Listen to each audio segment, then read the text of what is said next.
Good afternoon.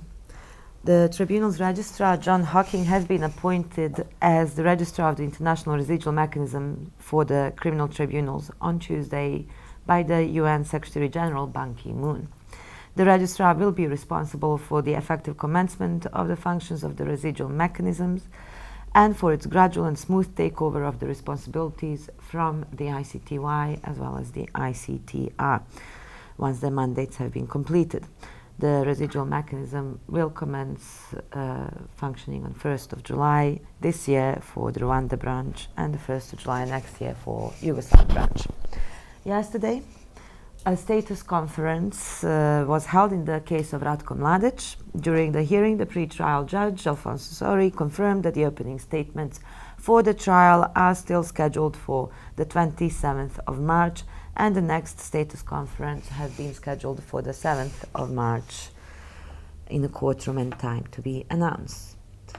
And turning to the courtroom schedule, in the contempt trial of Milan Tupajić, the Chamber today granted the defense request to postpone the commencement of trial until 3rd of February to better prepare for the proceedings. The defense also announced today it will not call any witnesses, nor will it have an opening statement. The defense will present its case only through the material evidence and by examining Milan Tupajić himself.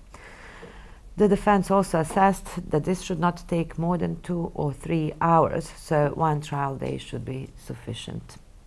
And the proceedings in the case of Micho Stančić and Stan Župljanin adjourned this Wednesday until further notice, pending a decision by the trial chamber on the future course of the trial and some of the defense motions that are pending. And the trial of Zdravko Tolimir adjourned this Tuesday after hearing the testimony of Dragomir Pečanac, who was the last witness to be called by the prosecution in this case. A total of 126 witnesses have testified on behalf of the prosecution.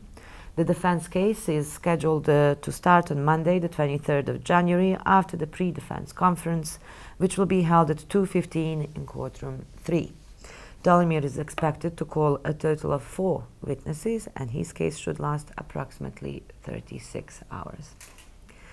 Also on Monday, the contempt trial of Jelena Rašić, former member of defense team of Milan Lukic, who is accused of obtaining false witness statements, will start at 9 a.m. in courtroom 1. At 2:30 that afternoon, a status conference in the appeals case of Milan and Sredo Lukic will be held in courtroom 1. And on Friday of that week, a status conference in the appeals case of Ante Gotovina and others will be held at 3:30 in courtroom 3. And hearings in the trial of Radovan Karadžić as well as Jovica Stančić and Franki Simatović will continue next week as scheduled. Proceedings in the Karadžić trial will resume Tuesday at 9 a.m. with the testimony of witness Mirsada Malagić, and at the same time Stančić and Simatović will hear in courtroom 2 the testimony of witness Borislav Pelević.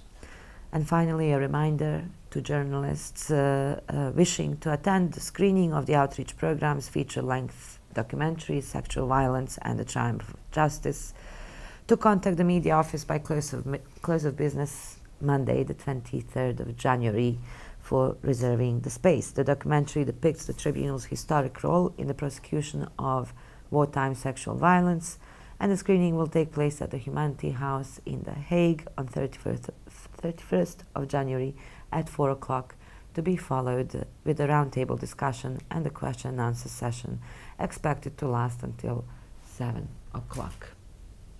Office of the Prosecutor. No statement from my side. No statement.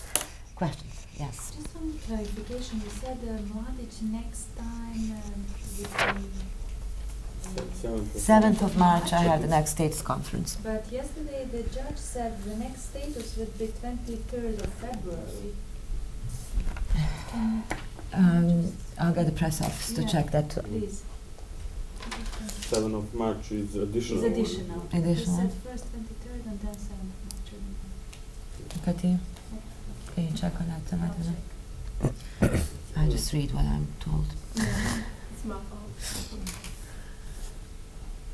Do you have any response to the repeated claims by Šešelj's party in Belgrade that he's been given, among other things, he's been given a wrong therapy, and that it amounts to an attempt on his life.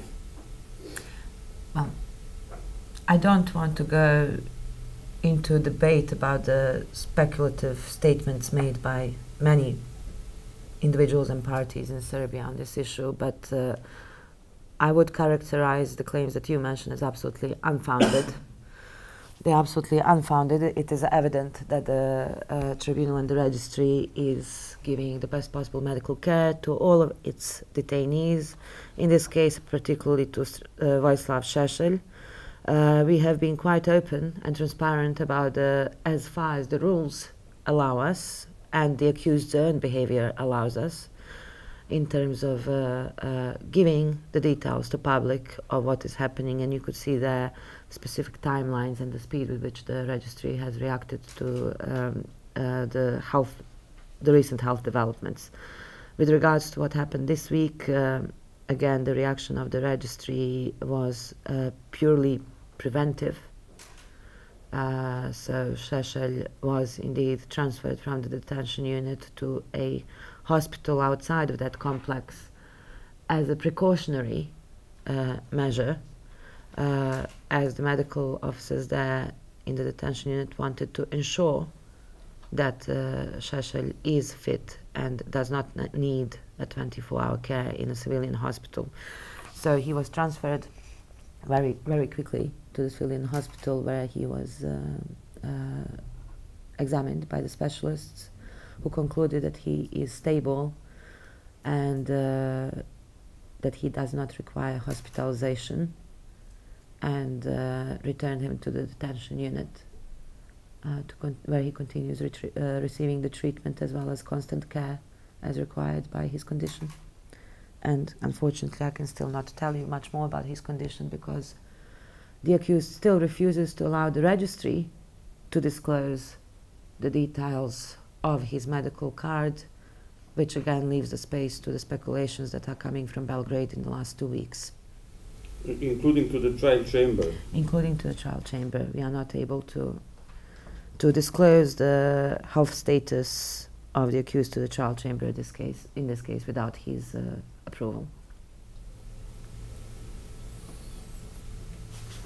And I have another question concerning the Artman case. Mm-hmm. What's the position of the tribunal in light of the French refusal to act on arrest warrant issued by the tribunal? The tribunal has not taken the position. What I would say would be required now by the procedure is for the chamber that was in charge of this case and the issuance of the arrest warrant to consider the submission made by the government of France and decide whether further steps, whether and if further steps should be taken. So it will be up to the bench that was in charge of the case to decide what to do. So unfortunately, until they have done that, I cannot say anything further about what might happen or not. So they didn't consider this yet? As of yet, I have not seen any public correspondence from the chamber on this issue.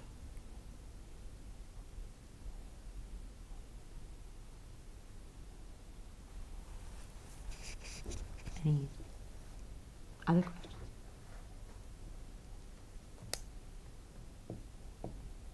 No? Thank you.